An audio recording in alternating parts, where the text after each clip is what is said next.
First rep scheme or rep strategy that I want to go ahead and incorporate is the traditional one. A slow concentric movement with a slow eccentric movement. So you're going to go ahead and go slow in both directions. Well, why would I want to do that? Well, very simple. That's going to be how you can create the best dynamic core stability.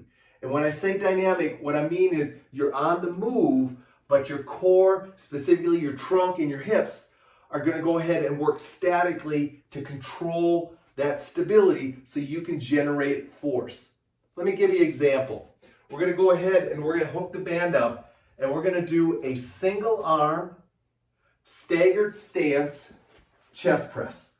Slow concentric movement out, slow eccentric movement back. The whole time my trunk is on constant tension to go ahead and work on maintaining my base of support over my center of gravity. Yeah, so essentially I'm going to have to really work on balance.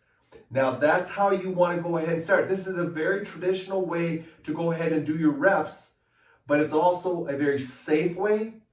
And if you're a person that needs a lot of trunk stability, it's a great strategy to use. So slow concentric, slow eccentric movement. Make sense? So now let's go ahead and let's go on to rep strategy number 2.